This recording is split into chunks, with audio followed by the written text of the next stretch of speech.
Europe 1, on va se gêner. Le livre de la semaine. Le livre de la semaine, c'est celui de Thomas Lélu. Ça s'appelle Le Parisien. C'est pas comme le journal, c'est le titre d'un roman. Le Parisien. C'est signé donc Thomas Lélu. C'est publié chez Flammarion. Moi, j'avais déjà lu un livre de Thomas Lélu. C'était Je m'appelle Jeanne Masse que j'avais lu, qui m'avait, je dois dire, bien plu. Voilà pourquoi j'avais envie de savoir si vous aviez aimé son dernier. Voilà, il est en librairie, le dernier Thomas Lélu. Ça s'appelle Le Parisien. Et on va commencer par Gaspard Proust pour connaître son avis. Moi, j'ai beaucoup de scrupules à commenter ce livre. Non, parce qu'il faut reconnaître, c'est un livre. Enfin, il y a des pages, elles sont reliées entre elles. Il y a un éditeur, il y a même un attaché de presse. Et j'aimerais en profiter pour rendre hommage à ce métier qui doit pas être facile tous les jours. Bref, j'ai beaucoup de scrupules, surtout que je suis pas un auteur. Je suis qu'un modeste bouffon dont l'opinion vaut tout, sauf prescription. Je suis pas là pour attaquer systématiquement ce qu'on me donne à lire. Il y a des choses que j'aime. Pas forcément élitiste. Enfin, j'ai adoré la dernière comédie musicale de Richard Strauss.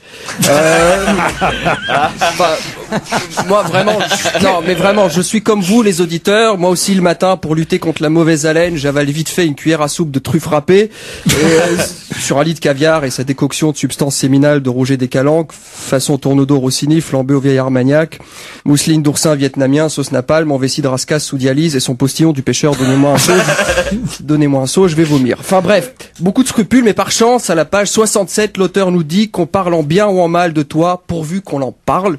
Le bonheur littéraire, merci Laurent, existe, je l'ai rencontré, et quelle n'est pas ma joie de vous parler ce matin de ce chef-d'œuvre de prose contemporaine, dans lequel on entre avec autant de facilité que dans une allemande après le passage des Russes.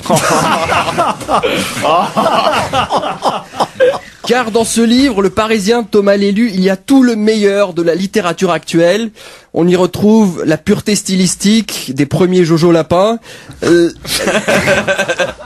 la légèreté pudique de Catherine Millet, le sourire enfantin de Michel Houellebecq, le sens de l'autodérision de Francis Lalanne, mais aussi un livre serait pas complet sans sa part sombre, le nihilisme sanguinaire d'Alexandre Jardin ou le sadomasochisme scatologique de Marc Lévy.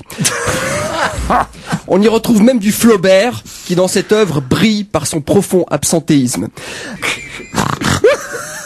Ce livre, qui décrit la hype parisienne, me fait penser à une phrase de H.G. Hermann Göring, qui disait quand j'entends le mot culture, je sors mon revolver. Ici, pour paraphraser, on pourrait dire quand j'entends le mot branchitude, je sors au chacha.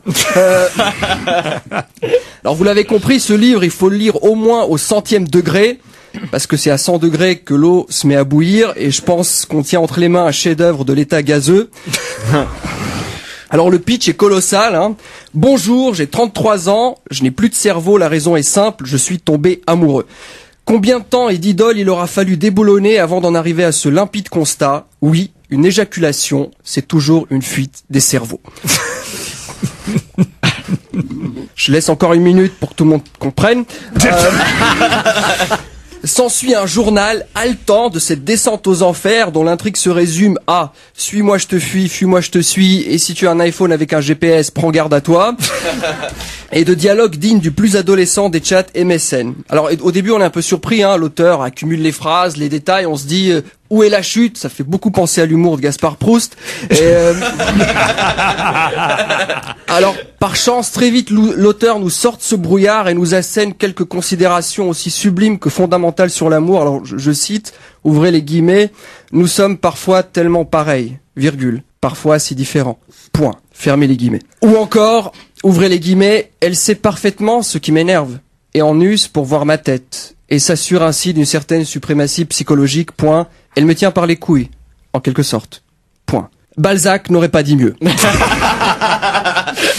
Mais évidemment, un grand auteur, c'est plus que le sens de l'observation, c'est le sens de la métaphore. Chez Lélu, c'est un festival. Alors il y a déjà cette métaphore tellement sublime qu'on ne la voit pas. C'est l'image de deux Parisiens qui sont assis sur un banc, qui se roulent des pelles et qui se disent il faut qu'on soit esthétique parce que derrière nous il y a le centre Beaubourg. Et puis il y en a d'autres plus minimalistes, ouvrez les guillemets, le ciel est bleu au-dessus des cheminées. Alors on retrouve souvent cette fascination météorologique, de façon assez subtile, quand l'auteur n'a plus rien à dire, il constate que le ciel est gris, qu'il est bleu, qu'il se couvre, que l'air se rafraîchit. Et clairement, ça appuie le côté poétique parce que notre auteur est un poète, il vit à côté de ses pompes, il est inapte au monde contemporain. D'ailleurs, il ose une fois un cri déchirant où il avoue ça, il dit « À Darty, virgule, j'ai eu du mal à trouver une vendeuse dispo ». Alors, et là, pour finir, je décrirai son rêve le plus beau, chef-d'œuvre d'imagination que Freud passerait une vie entière à décortiquer. C'est page 19.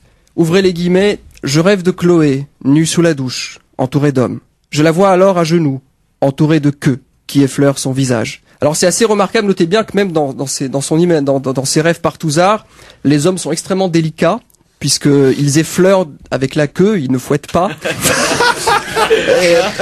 Enfin, on peut être sûr qu'une fois les joues effleurées, ils massent ces femmes en faisant rouler sur elles leurs testicules. Donc c'est là véritablement le sommet de ce livre, c'est pourquoi submergé par tant de beauté littéraire, j'ai préféré m'arrêter en page 15.